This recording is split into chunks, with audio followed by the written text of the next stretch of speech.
శివమహాపురాణం రుద్ర సంహిత యుద్ధకాండలో 43rd చాప్టర్లో 22 శ్లోకాల నుంచి. హిరణ్యకశిపుడు ఎప్పుడైతే చాలా కఠినమైన తపస్సు చేసి బ్రహ్మను ప్రసన్నత చేసుకున్న తర్వాత మళ్ళీ ఆ బ్రహ్మను అమరత్వాన్ని కోరుతాడు. అయితే అమరత్వం ఇవ్వటం అన్నది కుదరదు, కానీ ఎందుకంటే పుట్టిన ప్రతి ఒక్కడు కాలానుగుణంగా వెళ్ళిపోవాలి. ఇంకేదన్నా వరం కోరుకోమంటే ఐశ్వర్యశాలి అయి, అంటే నా మరణం అన్నది స్వర్గంలో జరగకూడదు, భూమి మీద జరగకూడదు, పగలు జరగకూడదు, రాత్రి జరగకూడదు, కింద కానీ పైన కానీ ఎక్కడైనా సరే అస్త్రాలతో కానీ పాశాలతో కానీ ఏ ఆయుధంతో కానీ సృష్టిలో సృష్టింపబడిన దేనితో కూడా నాకు మరణం లేకుండా అన్న వరాన్ని అడుగుతాడు. వీటితో తప్పితే ఇంకేం దేంతో అవుతుంది అని అనుకున్నాడు, కానీ సకలానికి మూలమైన పరమాత్మకి తన నుంచి తానే సంకల్పమాత్రంతో సర్వాన్ని సృష్టించినవాడు, తనకు తానుగా మళ్ళీ అవతారంలాగా వస్తున్నవాడు. అజ్ఞానం అన్నది ఎక్కడికి వెళ్ళిపోతుందంటే, మన కోరిక అన్నది ఒకటి వచ్చిందంటే నియంత్రించుకోలేము. అందుకే భక్తిలో కానీ ఎక్కడైనా సరే సకామ నుంచి నిష్కామకి వెళ్ళాలి. సకామ దగ్గరే ఆగిపోతున్నావంటే మళ్ళీ ఈ పాశమన్న బంధంలోనే చిక్కుకుంటావు. ఇన్ని గాథల్లో కూడా మూలంగా చెప్పబడింది ఏంటి? భక్తి శ్రద్ధ ఉంటే సరిపోదు, నీలో మార్పు రావాలి. ఆ మార్పు ఎలా ఉండాలి అంటే, కోరికన్నదే లేని స్థితికి నువ్వు వెళ్ళిపోవాలి. సర్వము పరమాత్మమయంగా దాన్ని నువ్వు స్వీకరించే స్థితిలోకి వెళ్ళాలి. నేను నిమిత్త మాత్రుని, నేనన్నది నాకన్నది ఏదీ లేదు అన్నది నువ్వు ఆ సత్యాన్ని గ్రహించే స్థితిలో ఉండాలి. కానీ ఇక్కడ ద్వేషం కారణంగా తన తమ్ముడు మరణించాడు, విష్ణు ద్వారా మరణించాడు కాబట్టి ఆ విష్ణువు మీద ద్వేషం ఉంది. ఆ ద్వేషం కారణంగానే మళ్ళీ తన శక్తిని పెంచుకుంటూ అలా అమరత్వం కోసమని అంత దీర్ఘకాలం తపస్సు చేసి బ్రహ్మ ప్రసన్నుడయ్యాక వరాలు పొందుతాడంటే ఇంకా నాకు మరణం లేదు, ఇలా అడిగేశాను కదా అనుకున్నాడు. బ్రహ్మ కూడా చక్కగా దానవ రాజ్యానికి తన్ని అభిషిక్తుని చేసి వెళ్ళిపోయాడు. ఇంకా విజృంభించి అందరినీ ముల్లోకాల్లో బాధించటం మొదలుపెట్టాడు. బాధించటం కూడా ఏ రకంగా చేస్తున్నానంటే దేవతలకు కూడా భయం కలిగేలాగా ఆ స్థితికి వెళ్ళిపోయాడు. ఆరాధ్య యామాసురతీవా విష్ణు స్తుత్వా వచోభిః సుఖదం హి మత్వా నివేదయామాసురతో ప్రసన్నం దుఃఖం స్వకీయం సకలం హితే శ్రుత్వా తదీయం సకలం హి దుఃఖం తుష్టో రమేశః ప్రదదౌ వరాస్తౌ ఉత్థాయ తస్మాచ్చయనాదుపేంద్రో నిజానురూపేర్వివిధైర్వచోభిః. సమస్త ధర్మాన్ని మంట కలిపేసేలాగా సకల దేవతల మీద కూడా వెళ్ళిపోయి విజృంభించి ముల్లోకాన్ని నశింపచేయాలన్నట్టుగా అన్నిటి మీద అధికారాన్ని తీసుకున్నాడు. దేవతలందరూ కూడా వీళ్ళు భయానికి లోనైపోయారు. అందుకుని వీళ్ళందరూ బ్రహ్మ దగ్గరికి వెళ్ళటం, మళ్ళీ అక్కడి నుంచి విష్ణు దగ్గరికి వెళ్ళటము. దుఃఖాన్ని తొలగించగలిగిన వాడు, ఆపద నుంచి రక్షించేవాడని ఆయనకి వాళ్ళ దుఃఖాలన్నీ కూడా నివేదించుకున్నారు. ప్రసన్న చిత్తంతో ఆ విష్ణు మళ్ళీ సమస్త దుఃఖాలు వాళ్ళు చెప్పుకున్నవన్నీ విన్నాడు. విన్న తర్వాత మళ్ళీ వాళ్ళకి వరాన్ని ఇచ్చాడు. ఏమని? తను ఎక్కడైతే ఆ క్షీర సాగరంలో పవళిస్తూ ఉన్నాడో అక్కడి నుంచి లేచి అగ్నితో సమానమైన తేజస్సుతో ఉండి అక్కడ మళ్ళీ వాళ్ళతో అభయప్రదంగా మాట్లాడాడు. ఆశ్వాస్య దేవానఖిలాన్ మునీన్వా ఉవాచ వైష్ణవనా నరతుల్యతేజాః దైత్యం హనిష్యే ప్రసంభం సురేషాః ప్రయాత ధామాని నిజాని తుష్టాః. ఆ దేవతలలో వాళ్ళు ఏదైతే దుఃఖంతో చెప్పుకున్నారో అవన్నీ తొలగిపోయేలాగా దేవతలకి అభయాన్ని ఇస్తూ చాలా ప్రసన్నమైన చిత్తంతో మీరు నిర్భయులుగా మీ స్థానానికి వెళ్ళిపోండి, అవశ్యంగా ఆ దైత్యుని నేను వధిస్తాను అని వాళ్ళకి అభయాన్ని ఇచ్చాడు. శ్రుత్వా రమేశస్య వచః సురేషాః శక్రాదికాస్తే నిఖిలాః సుతుష్టాః యయః స్వాధామాని హిరణ్యనేత్రానుజం చ మత్వా నిహతం మునీషా. దేవతలు ఋషులు ఆ దుఃఖగాథనంతా కూడా ఆయనకు వినిపించుకుని ఆయన ఎప్పుడైతే అభయం ఇచ్చాడో పరమాత్మ మాటిస్తే ఎలా ఉంటుంది, అది శాసనం. అందులో ఎక్కడా మార్పులు ఉండవు. లౌకికంగా మన వాళ్ళు అయితే మాట ఎందుకు ఇచ్చాం కూడా మనకే అర్థం కాకుండా చేసేస్తానులే, చూసేసుకుందాంలే ఎంత అంటాం అంతే. కానీ నిజంగా మనస్ఫూర్తిగా చేయటానికి ఎంత ఒప్పుకున్నామంటే అందులో 50% కూడా ఉండదు. కానీ ఇక్కడ సర్వానికి మూలమైన ఆ పరమాత్మ లీలగా చేస్తున్నాడని అంటానికి అర్థం ఏంటి అంటే, దేవతలు వచ్చి చెప్పుకుంటే కానీ ఆయనకి తెలీదా? సంకల్ప మాత్రంతో సర్వాన్ని చెయ్యగలిగిన వాడు, సంకల్ప మాత్రంతో ప్రతిదాన్ని మళ్ళీ లయం చెయ్యగలిగిన వాడు. ఇక్కడ మళ్ళీ అంటే అన్నిటికీ పరమాత్మ కారణమైనప్పటికీ మళ్ళీ ఎలా అయితే నా గతికి స్థితికి నా కర్మలే కారణం. ఈ కర్మలు ఎలా చేస్తున్నాను? ఈ శరీరంతో చేస్తున్నాను. ఈ శరీరం తనకి తానే వచ్చిందా, నేను ఎక్కడి నుంచైనా సృష్టించుకున్నానా?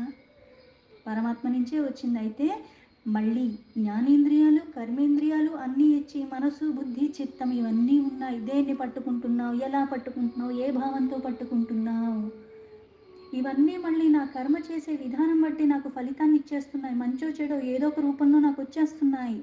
చేసే విధానము, అవగాహన, భక్తి, శ్రద్ధ,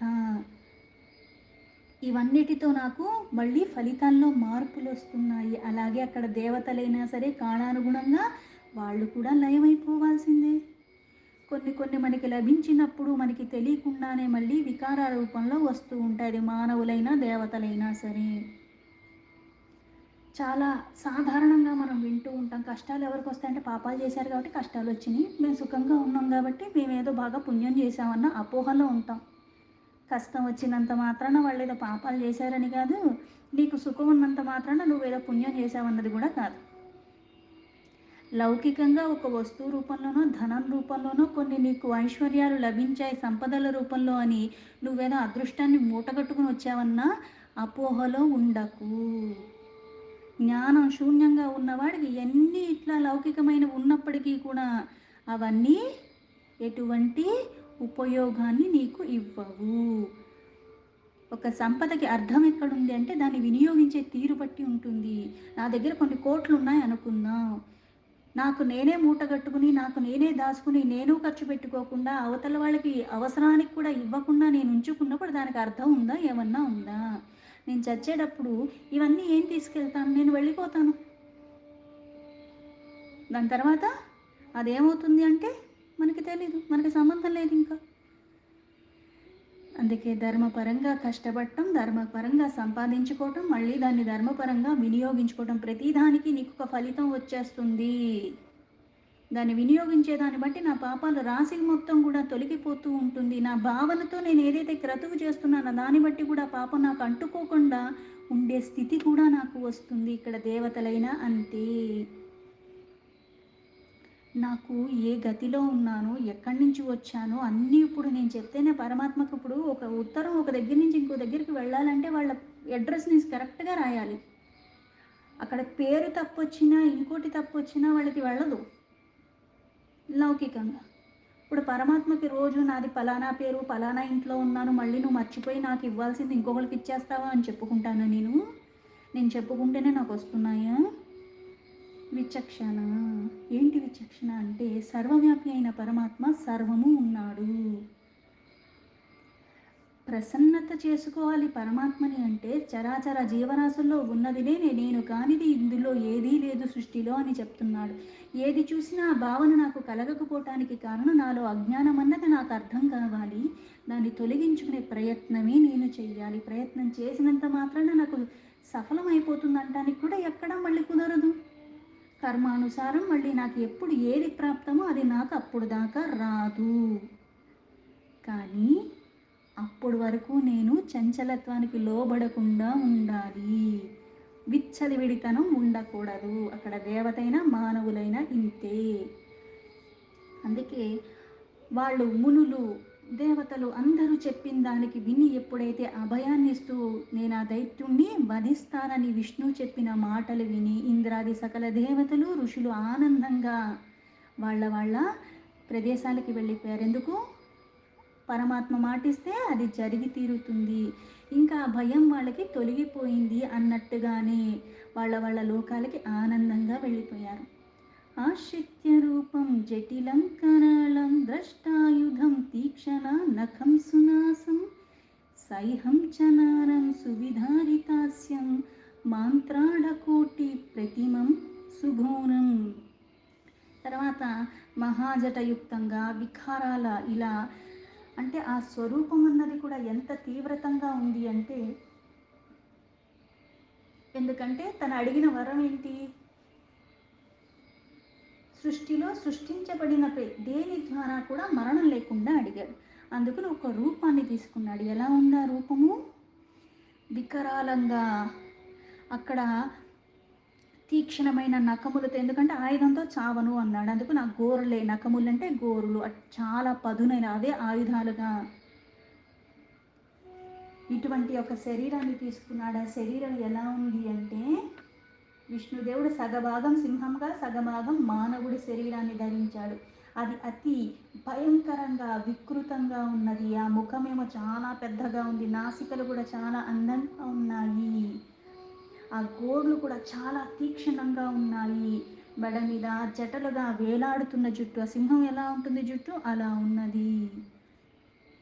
యుగాంతకాలాగ్ని సమప్రభావం జగన్మయం కిం బహుభిర్వాచోభిః అస్తేరవోసోపిః గచ్చతీశో గతో అసురానాం నగరిం మహాత్మా. ఆ స్వామి ఇలా కోట్ల కలిగి సూర్యులు ఎలా ఉంటాయో, ఒక్క చోట ఉంటే ఆ తేజస్సు ఎలా ఉంటుంది అంత తేజస్సుతో ఉన్నాడు. అగ్నిలాగా, ప్రళయకాల అగ్ని ఎలా ఉంటుంది మొత్తాన్ని దహించి వేస్తుంది, అంత తేజోమయంగా ఉన్నాడు.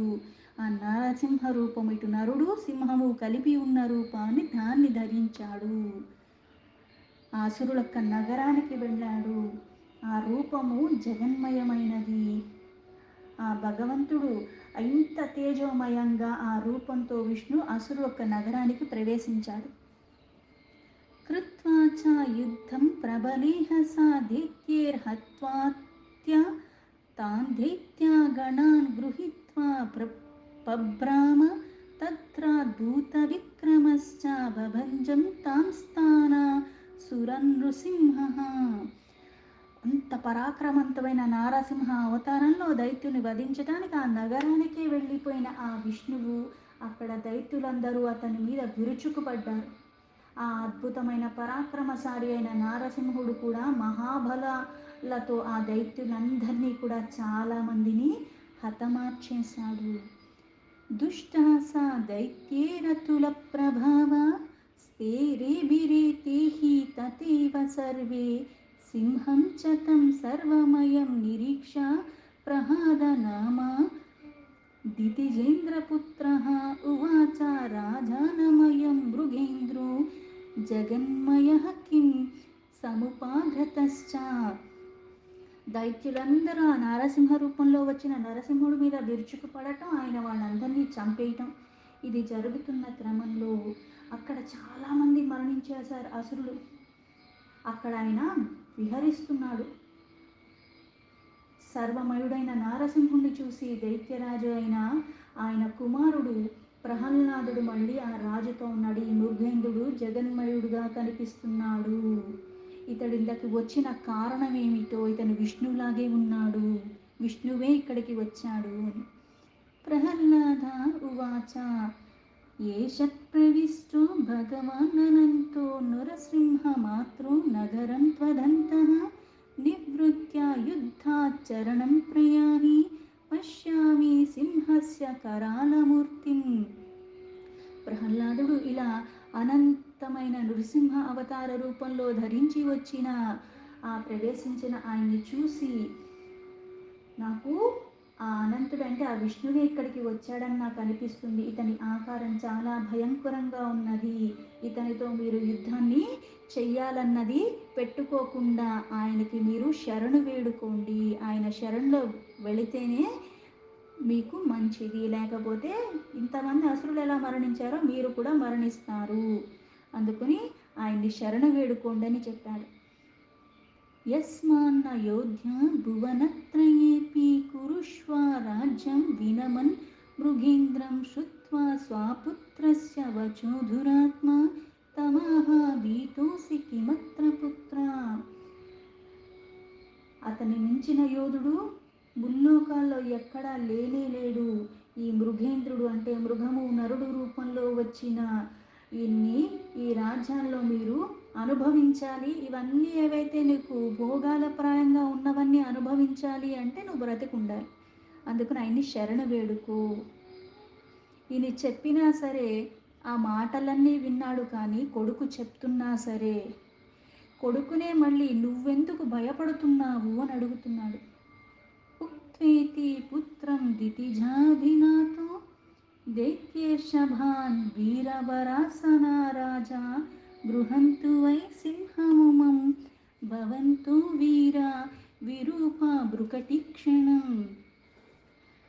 నీకెందుకు భయం వేస్తుంది? ఆ విష్ణువే అంటున్నావు, నువ్వెందుకు భయపడుతున్నావు అని కొడుకుని అడుగుతున్నాడు. కానీ అప్పటికి కూడా శరణు వేడుకోవాలనిపించలేదు. ఎందుకంటే వరం అడిగాను కదా, ఆ వరప్రభావంతో నాకేమీ కాదనుకున్నాడు. కానీ ఇది ఊహించని రూపం వచ్చింది. అందుకని అక్కడ ఉన్న మళ్ళీ మహావీరులైన దైత్యులకు అందరికీ ఆజ్ఞాపించాడు ఆయన్ని పట్టుకోమని. నృసింహ అవతారంలో వచ్చిన అతన్ని పట్టుకుని ఎలా అయినా సరే వధించాలని పట్టుకోమని వాళ్ళందరికీ చెప్పాడు. ఇంత చెప్పినా సరే అంటే కొన్ని సందర్భాల్లో ఏమవుతుంది అంటే మంచి మాట చెవికెక్కదు. కాలానుగుణంగా బుద్ధి భ్రష్టు పట్టడానికి, బుద్ధి వికసించటానికి కూడా అంతరం ఏమిటి అంటే స్వల్పం. ధర్మాన్ని పట్టుకున్నావా, అధర్మాన్ని పట్టుకున్నావా, కోరికమయంగా ఉన్నావా, నిష్కామంగా ఉన్నావా. తస్యాజ్ఞయా దైత్యవరాస్తస్తే గృహీతు కామా వీవిషు మృగేంద్రం క్షణేన దగ్ధాః శలభా ఇవాగ్నిం రూపాభిలాషత్ ప్రవీవిక్షవో.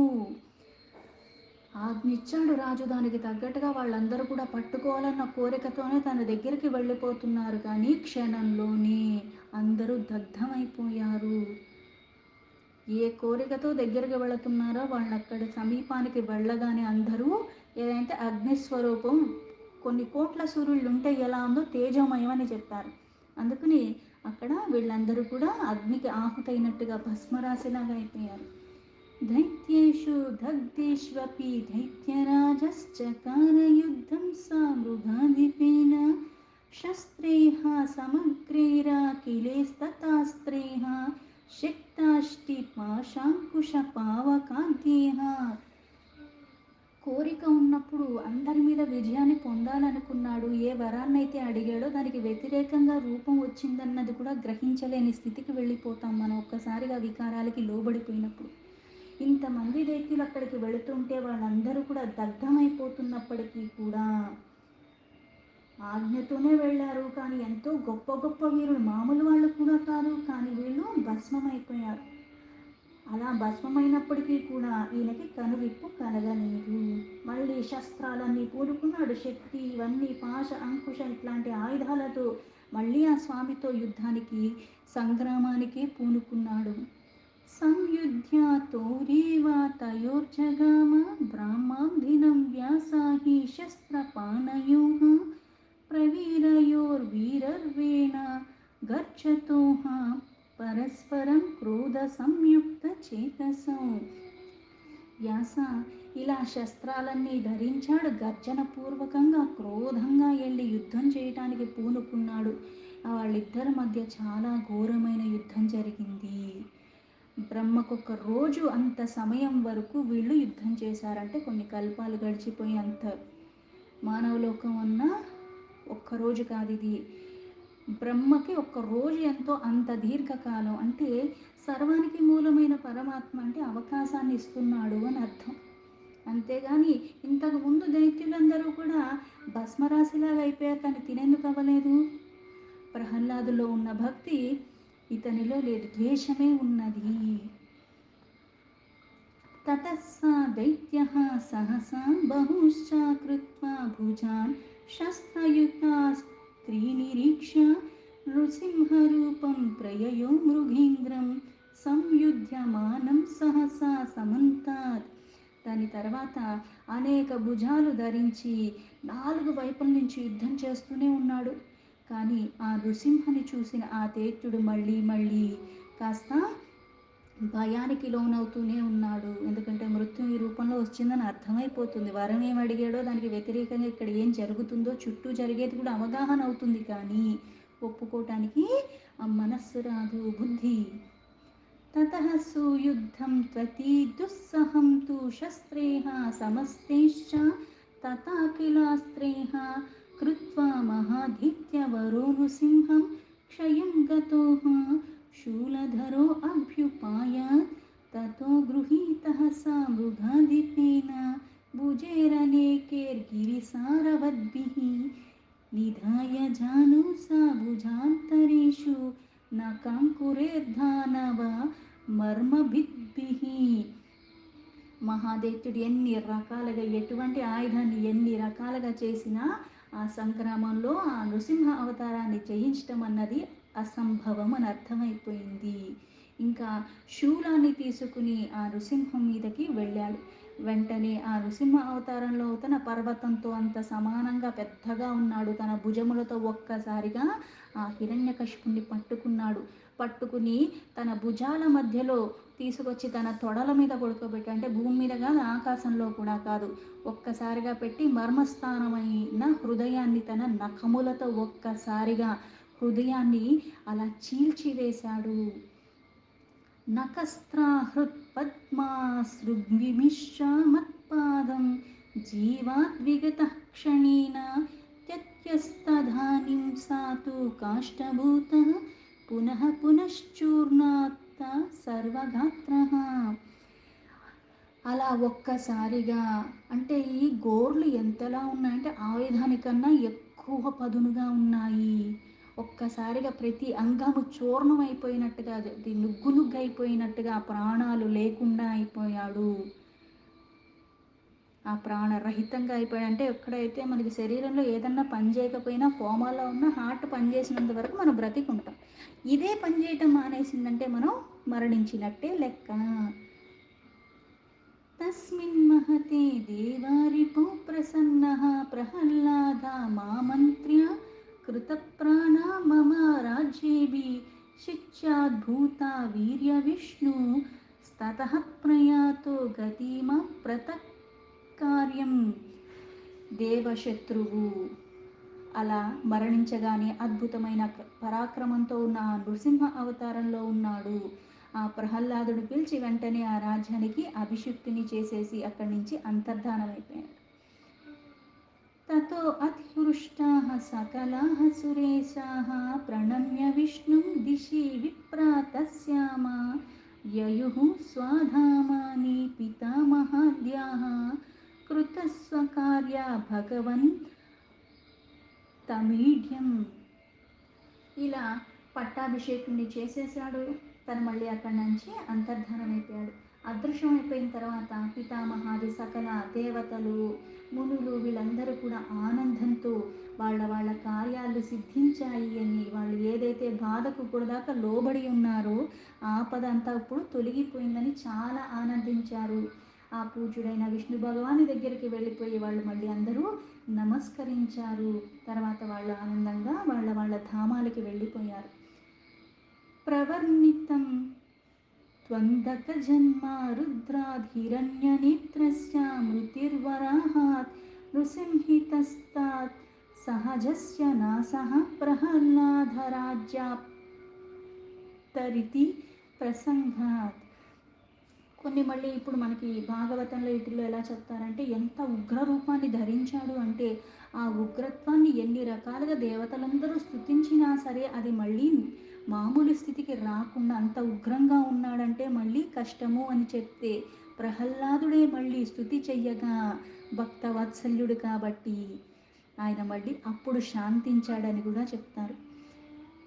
అలాగే విప్రవర్య అంటే ఏదైతే వినాలని అనుకున్నావో అది నీకంతా చెప్పాను. రుద్రుని చేత అందకుణ ఉత్పత్తి, అలాగే వరాహస్వామి దగ్గర హిరణ్యాక్షుడు యొక్క సంహారము, నారసింహ అవతార రూపంలో మళ్ళీ హిరణ్యకశిపుడు యొక్క సంహారము, ప్రహ్లాదుడికి మళ్ళీ రాజ్యానికి పట్టాభిషిక్తుని చేయటం, ఇవన్నీ నీకు వర్ణించాను కదా. శృణుత్విదానిం ద్విజవర్యామతో అంధక ప్రభావం భవకృత ప్రలబ్ధతం హరేణ యుద్ధం ఖలు తస్య పశ్చాత్ గణాధిపత్యం గిరీశస్య తస్య.